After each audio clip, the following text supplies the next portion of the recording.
Galaxy Flip 3. A quick verdict. Although not a giant leap forward compared to its predecessor, the Z Flip 3 is much more fluidly designed device.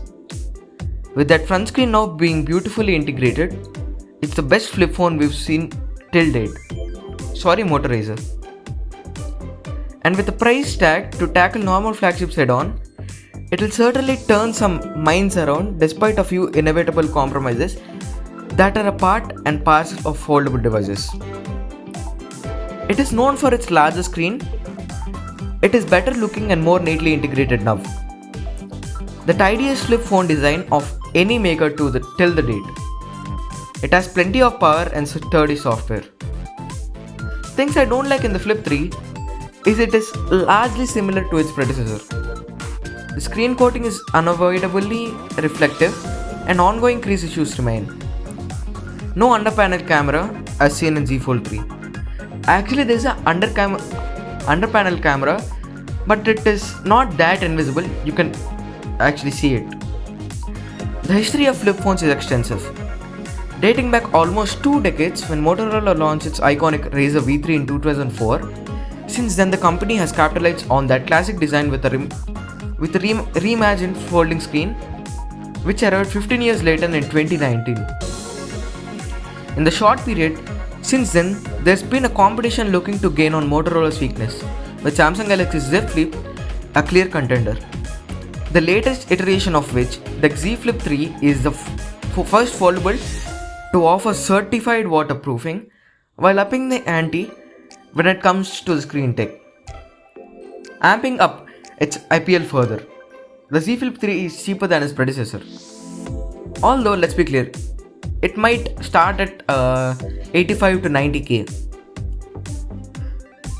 Is this the moment the flip phone becomes normalized for everyday owner? If you have ever seen the Z Flip 3 in the wild, it is obvious shift in design, and it is the addition of a much larger screen to the font, flanking a redesigned dual camera arrangement that's a lot more in tune with Samsung Galaxy's 2021 Galaxy design. Coming to design and displays. It has a 6.7-inch dynamic AMOLED display with a resolution of 2640 x 1080. It has a 120Hz dynamic refresh rate, and it also has a small display when you fold it. It is a 1.9-inch dynamic AMOLED display with a resolution of 260 x 512. It comes with Corning Gorilla Glass Victus.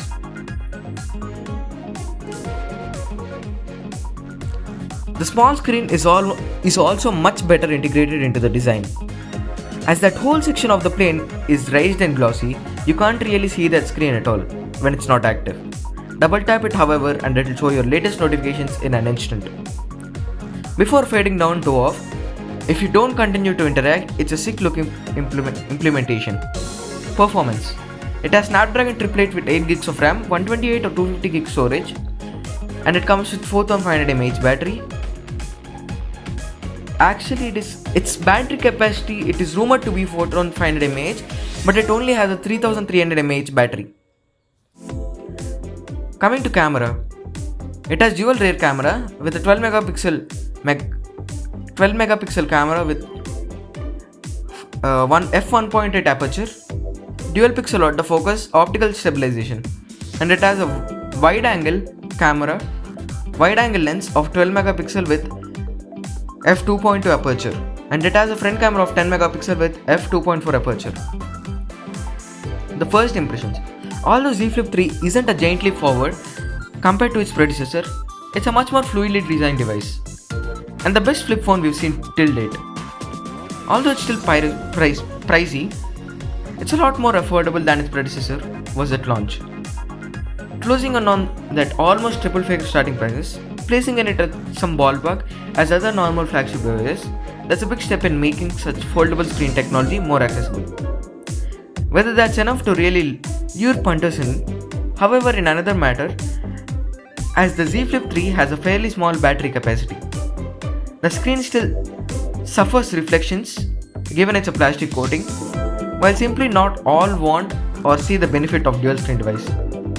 For those who do appreciate the front screen, which is beautifully integrated into the design, the time around, the Z Flip 3 is a phone prospect like few others. It will certainly turn heads, but it might not quite turn everyone's mind around just yet.